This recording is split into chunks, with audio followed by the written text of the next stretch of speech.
Banyak orang bilang bengkel reparasi paman berkacamata tidak menghasilkan uang, maka sayalah yang pertama membantah itu. Tidak percaya? Coba deh lihat kerusakan puli di depan kita ini. Puli ini rusaknya sudah parah banget. Dengan kondisi begini, orang awam pun pasti tahu bahwa puli ini harus diganti dengan yang baru. Tetapi pria bernama Ladu Singh malah tidak mau menggantinya, dan tetap ngotot minta si paman kacamata yang sudah kita kenal memperbaikinya. Saya jadi heran kenapa Ladu Singh tidak membeli yang baru aja. Lagian harga yang baru juga tidak mahal, ngapain juga repot-repot begini. Tapi Ladu Singh punya pemikiran sendiri, menurutnya selama masih bisa diperbaiki ya diperbaiki, tetapi kalau tidak bisa berharap paman membuatnya dengan catatan lebih kuat dari aslinya. Melihat kondisi puli tersebut, paman mengatakan kepada Ladu Singh bahwa puli ini tidak bisa diperbaiki karena stok lem besi di bengkelnya telah habis dan hanya bisa membuatnya dari potongan baja. Sejujurnya kalau dilihat dari segi biaya, pekerjaan seperti ini sudah pasti rugi. Kenapa begitu? Karena sama sekali nggak ada peralatan profesional di bengkel paman.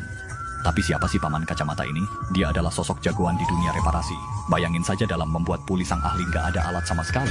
Solusinya terbaik ya bikin sendiri alat tersebut. Uniknya alat tersebut dibuat dari potongan besi kotak dan dibekali dengan 2 mata pahat. Meski sederhana, tingkat presisi alur puli bisa didapatkan. Karena kita tahu bahwa puli 2 alur harus selaras. Jika salah satu alur tidak selaras bisa menyebabkan V-belt mengalami kendor bahkan selip saat penggunaan. Tentu saja pembuatan puli ini memerlukan keahlian dan kemampuan tingkat 8. Pertama-tama ahli tersebut berencana membuat alat pahat 2 alur, mengikis potongan besi kotak yang lebih panjang dengan mata prais, dan meletakkannya di dudukan tool post.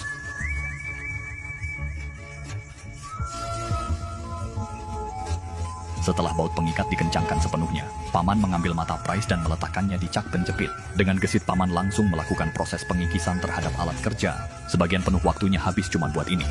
Saya sendiri yang membuat narasi juga bukan lulusan teknik, cuman bisa berharap ada tukang bubut tingkat 8 lainnya yang bisa kasih penilaian terhadap kinerja paman berkacamata. Sekarang bentuk benda kerja telah berubah seperti besi siku. Agar mata pahat yang dibuat dapat disesuaikan, paman perlu mengganti mata prais yang lebih kecil, lalu mulai mengerjakan perlahan-lahan, melubangi bagian tengah. Hanya dengan cara ini mata pahat nantinya dapat disesuaikan dengan alur puli. Proses ini bagaikan seorang seniman kayu yang sedang menampilkan kemampuannya. Setelah menghabiskan 10 menit melakukan milling, benda kerja tersebut terbentuk sangat sempurna. Kemudian paman berkacamata mengambil potongan besi kotak lainnya, melakukan penyesuaian dan menandai dengan spidol. Setelah itu menempatkan di cak dan melakukan proses pengikisan kembali. Karena alat yang dibuat oleh paman tidak dijual toko suku cadang, setiap langkah harus dilakukan secara teliti. Bahkan dunia seakan hening sejenak, hanya ingin melihat kreativitas paman berkacamata membuat alat pengikis puli limited edition. Sebenarnya beli pule baru itu jauh lebih praktis, hemat waktu dan tenaga. Harganya juga nggak beda jauh. Tapi saudara Ladu Singh di Pakistan tidak berpikir seperti itu. Ia sama sekali tidak menganggap biaya waktu dan biaya material sebagai masalah. Dalam pandangannya, semua biaya bisa diatasi dengan melihat bagaimana sebenarnya puli dibuat secara manual. Karena kebanyakan anak muda sekarang tahunnya kalau alat rusak ya ganti, dan tidak tahu gimana alat itu dibuat. Berikutnya paman mewarnai permukaan yang telah dihaluskan dengan spidol, lalu melakukan pembuatan ulir. Sekarang pembuatan dudukan pahat telah selesai. Agar mata pahat dapat menempel secara kuat, maka sang ahli melakukan pengelasan kuningan menggunakan asetilena. Lalu mengelas penyangga mata pahat dengan las listrik, agar penyangga tidak mengalami patah saat digunakan. Ahli yang cerdas menambahkan sedikit potongan plat penyangga. Sekarang alat khusus made in paman kacamata telah selesai dibuat. Namun proses ini belumlah selesai, berikutnya ahli tersebut perlu melakukan operasi terhadap potongan baja bulat.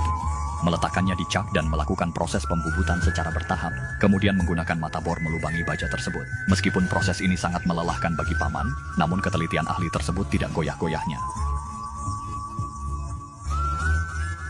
Selanjutnya paman melakukan penyesuaian mata pahat yang telah dibuat dengan alur puli aslinya. Setelah itu menempatkan di tool post dan melakukan proses pembuatan puli.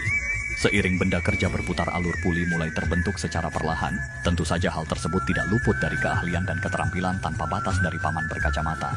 Meskipun puli ini dibuat dengan peralatan sederhana dari paman, saya pun sangat terkejut hasil akhirnya benar-benar menyerupai yang dibuat oleh mesin canggih.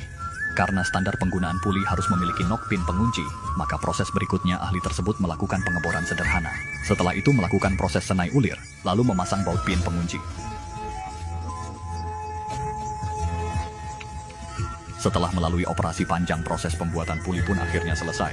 Ada satu proses lagi yang dilupakan paman. Dari kalian yang telah menonton video ini, ada yang tahu proses apa itu? Tulis saja di kolom komentar.